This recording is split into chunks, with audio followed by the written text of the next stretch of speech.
वो सोच रहा था कि ये कब से साथ में हो गए। तब उसे याद आता है कि चाहे इन उससे जिन्वू के बारे में पूछ रही थी। उन्हें साथ में देखकर वो खुश हो जाता है और जिम्नेशियम के अंदर के सारे सिक्योरिटी कैमरास बंद करवा देता है, क्योंकि उसे लगता है कि वो यहाँ कुछ और करने आए थे। जिम्नेशियम में हो रही फाइट के चलते पूरी बिल्डिंग हिल रही थी, यहाँ तक कि चेयरमैन गोगन ही का पूरा रूम हिल रहा था। वो पता नहीं क्या क्या सोच रहा था। वो बोलता है कि आजकल के बच्चे भी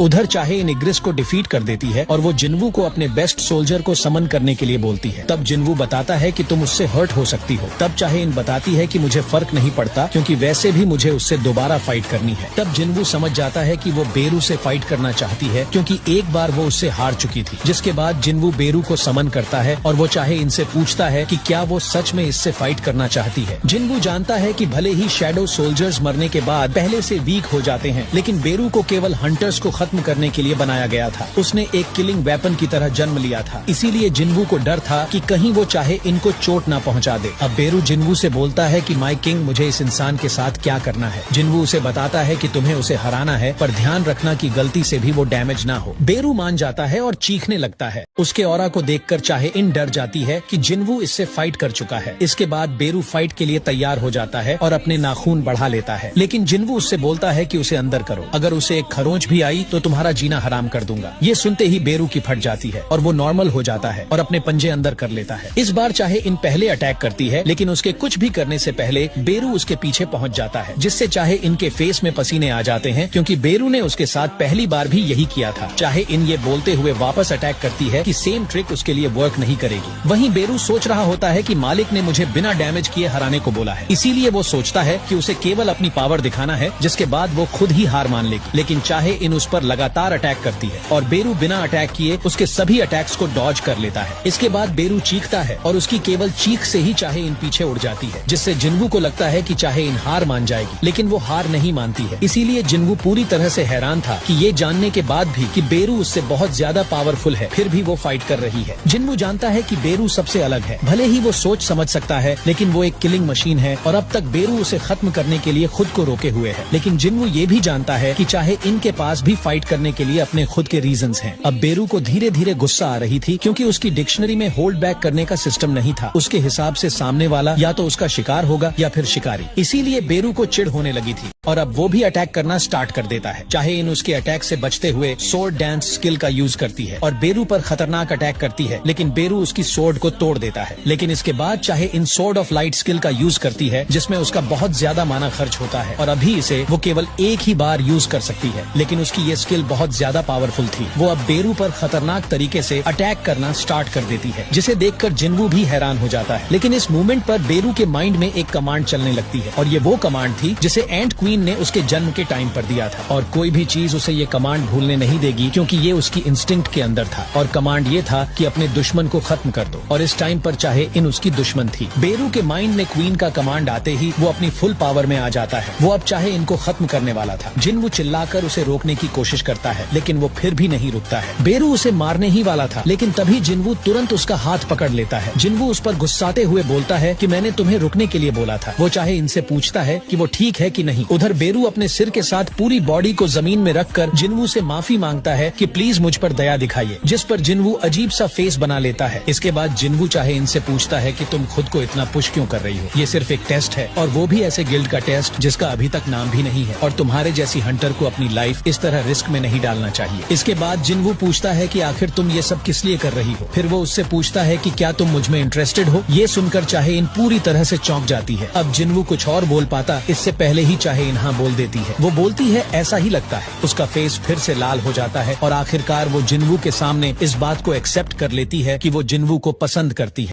आज हम आपके लिए लेकर आ चुके हैं सोलो लेवलिंग सीजन 3 के सेकंड एपिसोड को, जहां आप देखेंगे कि जब जिन्वू की सिस्टर खतरे में आती है तब जिन्वू और उसके शैडो सोल्जर्स किस हद तक चले जाते हैं। आज की ये वीडियो और भी ज्यादा खतरनाक होने वाली है, इसीलिए इस वीडियो को अंत तक जरूर देखना। हमारी पिछली वीडियो में आपने देखा था कि रेड गेट मिशन को कंप्लीट करने के बाद जिन्वू को एक की मिलती है और ये की कार्टनन टेम्पल की होती है, जहाँ जिन्वू बहुत जल्द वापस जाने वाला है। और अंत में हमने देखा था कि जिन्वू चाहे इनका एंट्रेंस टेस्ट लेता है, क्योंकि वो उसके गिल्ड को ज्वाइन करना चाहती थी, जहाँ बेरू अनकंट्रोल हो जाता है और जिन्वू को बीच में आकर चाहे इनको बचाना पड़ता है। इसके अलावा जिन्वू के पूछने पर वो एक्सेप्ट कर लेती है कि वो जिन्वू को पसंद करती है। तो कुछ समय पहले ही जेजू आइलैंड की रेड को देखकर अमेरिकन गवर्नमेंट के फेडरल ब्यूरो ऑफ हंटर्स द्वारा जिन्वू को लालच देने के लिए उसे ये बोलकर अमेरिका बुलाया जाता है कि यहाँ एक ऐसी लेडी है जो अवेकन हुए हंटर्स की पावर्स को अपग्रेड कर देती है। जब जिन्वू अमेरिका आता है तो उसे सेलनर नाम की लेडी के पास ले जाया जाता है। सेलनर एक ऐसी लेडी है जो दूसरे हंटर्स की पावर्स को फील कर सकती है और उन्हें कुछ हद तक बढ़ा सकती है। सेलनर ने जब जिन्वू की पावर को देखने के लिए उसका हाथ पकड़ा था, तब वो जिन्वू के डोमेन में चली गई थी और इतनी ज्यादा पावर और माना उसने आज से पहले कभी नहीं देखा था। इसके अलावा वो जिन्वू के अंदर शैडो मोनार्क को भी देखती है, जिसकी आंखें सेलनर को बोल रही थी कि जिन्वू से दूर रहना, और ये डार्कनेस देखकर सेलनर की रूह तक कांप गई थी। और अब प्रेजेंट में हमें अमेरिका के फेडरल ब्यूरो ऑफ हंटर्स का सीन दिखाया जाता है, जहां फेडरल ब्यूरो के हंटर द्वारा सेलनर को जिन्वू के बारे में पूछने के लिए बुलाया जाता है। फेडरल ब्यूरो ऑफ हंटर्स का ही ये बंदा बताता है कि सेलनर के हिसाब से संग जिन्वू किंग्स में से एक है। ये सुनकर चेयरमैन पूरी तरह से हैरान हो जाता है कि जिन्वू नेशनल हंटर्स के लेवल की पावर्स रखता है। इसके बाद सेलनर बताती है कि जो भी अवेकन हंटर्स हैं वो दूसरी साइड से पावर्स लेते हैं और उनका दूसरी साइड से कोई रिश्ता होता है, और कुछ हंटर्स की दूसरी साइड की पावर्स बहुत ज्यादा हाई लेवल की होती है और उन्हीं लोगों को वो किंग बोलती है। लेकिन जिन्वू के मामले में उसका दूसरी साइड से कोई रिश्ता नहीं है। सेलनर बताती है कि वो जिन्वू के अंदर की डार्कनेस को देखकर डर गई थी, बल्कि जिन्वू खुद ही डार्कनेस है। वो चेयरमैन को बताती है कि जिन्वू की पावर्स दूसरी साइड की नहीं है, जिन्वू ने वो पावर्स किसी से नहीं ली है। इसके अलावा वो बताती है कि जिन्वू एक ऐसा इंसान है जिसकी पावर्स की कोई लिमिट नहीं है। उसकी बात सुनकर ये दोनों हैरान हो जाते हैं, क्योंकि सभी हंटर्स एक लिमिट तक ही पावरफुल बन सकते हैं। इसके अलावा जो अवेकन हुए हैं उनकी भी लिमिट होती है, लेकिन जिन्वू की कोई लिमिट नहीं थी। सेलनर के जाने के बाद ये दोनों बिल्डिंग के बेसमेंट में जाने लगते हैं, क्योंकि जिन्वू को अपनी तरफ लाने का सेलनर वाला प्लान तो फेल हो चुका था। इसीलिए अब उन्हें जिन्वू को कुछ दूसरा लालच दिखाना था। नीचे जाते टाइम चेयरमैन इस बंदे को बताता है कि अमेरिका में जब सबसे पहला S रैंक गेट ब्रेक हुआ था, तब अमेरिका ने दुनिया भर के देशों के पावरफुल हंटर्स को इकट्ठा किया था, और उस मिशन में केवल 5 हंटर्स ही सरवाइव कर पाए थे। और अमेरिका ने उन 5 हंटर्स को नेशनल लेवल के अधिकार दिए थे, और वहीं से नेशनल लेवल हंटर की शुरुआत हुई थी। वो बताता है कि उस S रैंक गेट के ब्रेक होने से कैमिस ड्रैगन निकला था, जिसे कभी न बुझने वाली आग के नाम से जाना जाता था, जिसने अकेले ही 100 से ज्यादा टॉप रैंक के हंटर्स को खत्म कर दिया था। बेसमेंट के रूम में जाने के बाद ये हंटर अपने साथी को रून स्टोन दिखाता है, जो उन्हें कामिश ड्रैगन की डेड बॉडी से मिला था। चेयरमैन उसे बताता है कि रून स्टोन 8 सालों से यहीं रखा हुआ है, क्योंकि आज तक उन्हें कोई इतना पावरफुल हंटर नहीं मिला जो इस स्टोन का यूज कर सके, और इसीलिए आज तक ये स्टोन अपने मालिक का वेट कर रहा है। यहीं पर उस ड्रैगन की डेड बॉडी भी रखी हुई होती है। चेयरमैन के हिसाब से कामिश ड्रैगन एक बार फिर आएगा और इस देश को बेहतरीन गिफ्ट देगा। दूसरी तरफ हम जिन्वू को देखते हैं, जो खुद को देखकर यही सोच रहा होता है कि वो अब लंबा और अच्छा दिखने लगा है, क्योंकि चाहे ने उसे बोला था कि वो उसे पसंद करती है। वो अपनी सिस्टर से जाकर पूछता है कि वो उसे कैसा लगता है, जिन्हा उसे बताती है कि तुम अभी भी बेवकूफ लगते हो, जिसमें उन दोनों की नोक झोंक हो जाती है। इसके बाद जिन्वू अपनी सिस्टर को खुद के गिल्ड के बारे में बताता है और पूछता है कि उसे सोलो प्लेयर गिल्ड नाम कैसा लगता है। सबकी तरह जिन्हा भी इस नाम को घटिया समझती है। जिसके बाद जिन्वू उससे पूछता है कि उसके हिसाब से गिल्ड का क्या नाम रखना चाहिए। तब जिन्हा उसे बताती है कि आहजिन गिल्ड कैसा रहेगा। वो बताती है कि इस नाम का मतलब आगे जाना है, और आहजिन उसकी सिस्टर के नाम का उल्टा भी लगता है। जिन्वू को भी ये नाम पसंद आ जाता है। दूसरी तरफ हम चाहे इनको देखते हैं, जो ये सोचकर लाल हो रही होती है कि उसने जिन्वू के सामने बोल दिया कि वो उसे पसंद करती है, इसीलिए उसे समझ नहीं आ रहा था कि वो जिन्वू के सामने किस मुंह से जाएगी। वो सोच रही होती है कि जिन्वू उसके बारे में पता नहीं क्या क्या सोच रहा होगा। तभी उसे याद आता है कि जब मिन ब्योंग की शैडो ने उसे हील किया था, तब उसकी सोल ने उससे बातें करी थी। मिन ब्योंग ने चाहे इनसे बोला था कि जिन्वू को बताओ कि वो अपनी पावर से संभल कर रहे। चाहे इनको ऐसा लग रहा होता है जैसे कि मिन ब्योंग बार बार उससे यही बोल रहा हो कि प्लीज जिन्वू को बताओ। इसके बाद हमें नाइट गिल्ड का सीन दिखाया जाता है, जहाँ हंटर्स के बीच ये बात चल रही होती है कि कल ही नाइट गिल्ड के एरिया में नया गेट ओपन हुआ है, और हंटर एसोसिएशन के हिसाब से ये एक टॉप टायर A रैंक का गेट